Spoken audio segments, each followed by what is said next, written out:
years old. We bred and raised him and have trained him.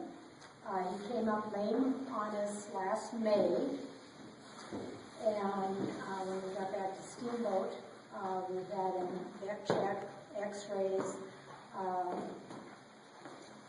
we had ultrasound done on him, we had him blocked, we did everything we could think of to find out why he was lame, and they guessed that it was a check ligament tear.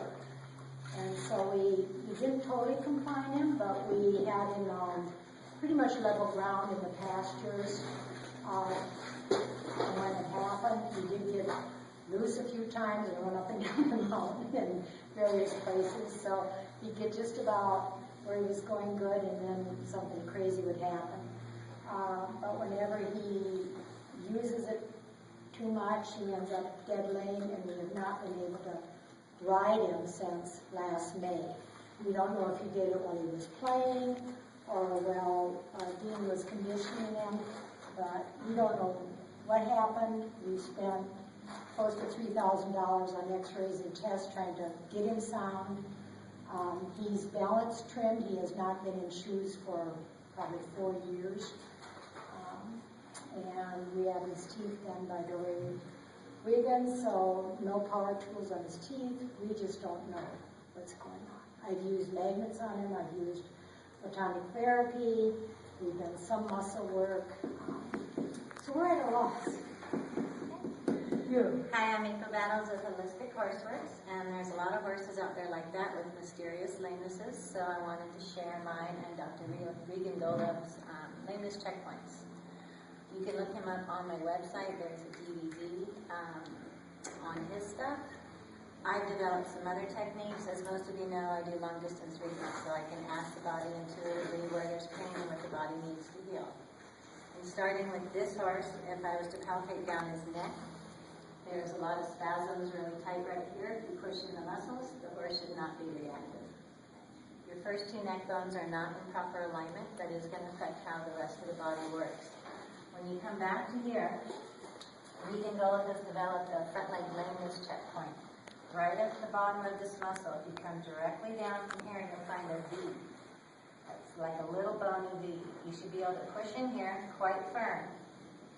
That's the flat of your thumb, not the tip of your thumb, and not wiggling. To be able to put 10 pounds of pressure and nothing in that leg should move.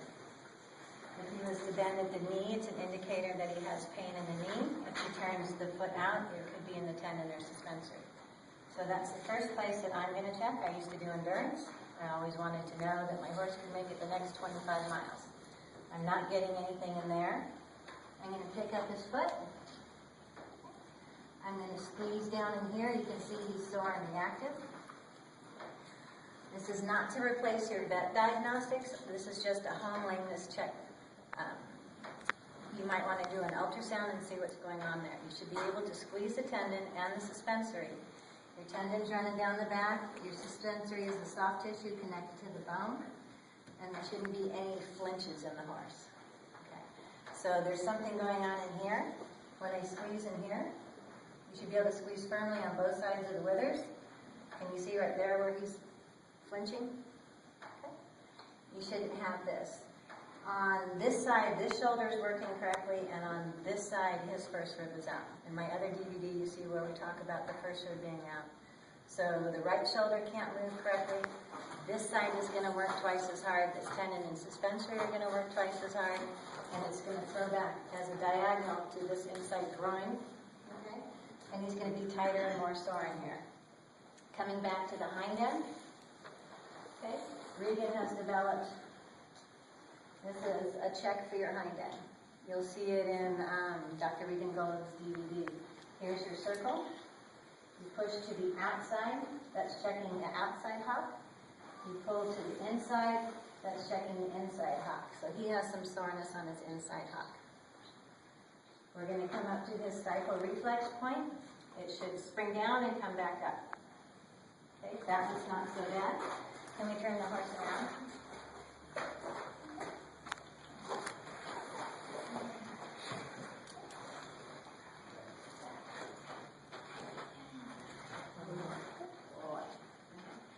This is the side that has the first rib out, you see that this muscling is heavier, the shoulder can't work correctly, it tucks in this elbow. I'm going to hit that lameness checkpoint right here. You just slide off the biggest point of the muscle down into a bony V. Don't wiggle. Push quite firmly. He's a little bit more reactive on this side than he was on the other side. The other side, he just kind of went, and this one he's kind of trying to bend the leg. Probably have more issues going on in the right front leg than you did in the left front leg. So again, you can pick it up, squeeze on the tendon, squeeze softer and deeper to the bone.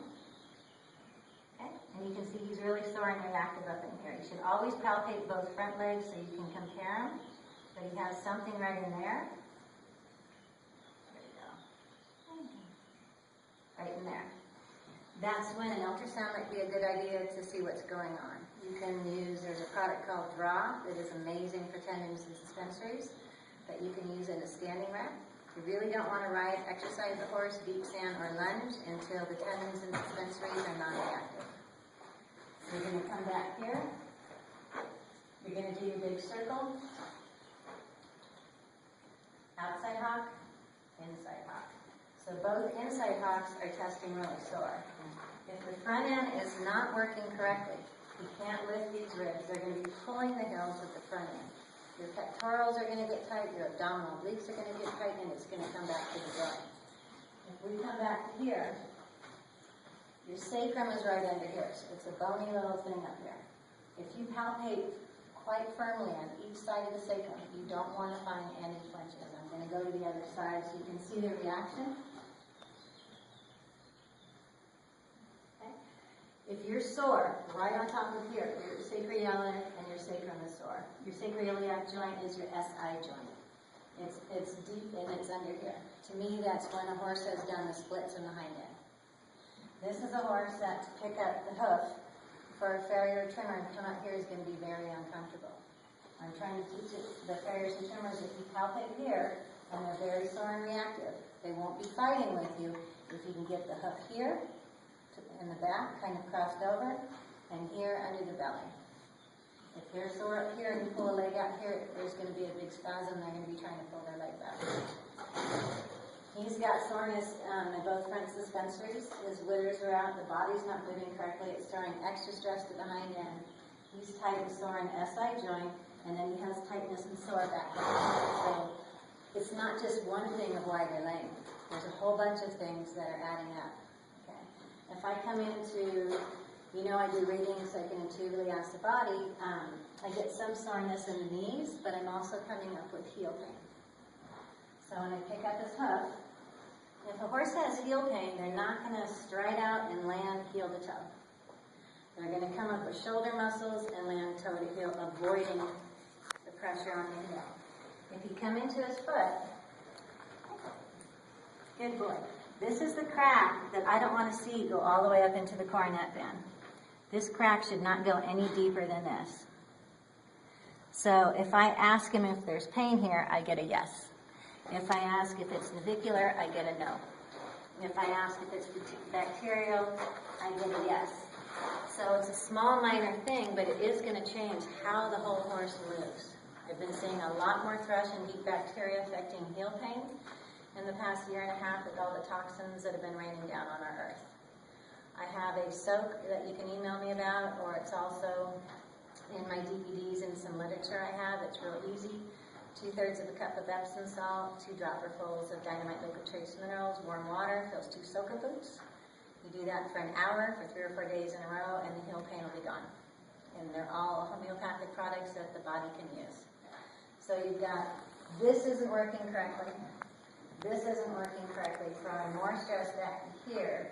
You have heel pain. You have 2 sore suspensories. You have sore SI, tight and sore groin, and sore inside hocks. So can you imagine where it would be an intermittent lameness that you can't nail down? What you don't want to do is keep working the horse till you can find the lameness. That's just going to be the area of the body that couldn't take it anymore and broke down.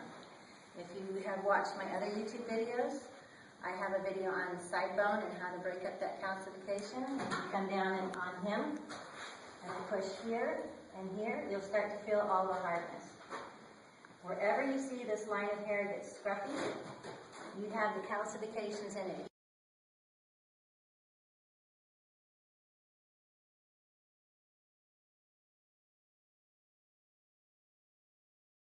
On that.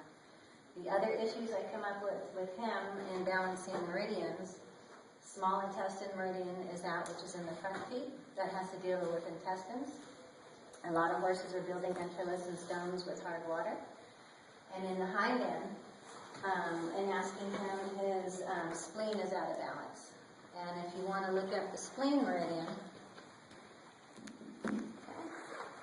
the spleen meridian also governs the muscles, connective tissue, and the four limbs. It both originates and carries chi to these areas. Proper movement is dependent upon a well-balanced spleen.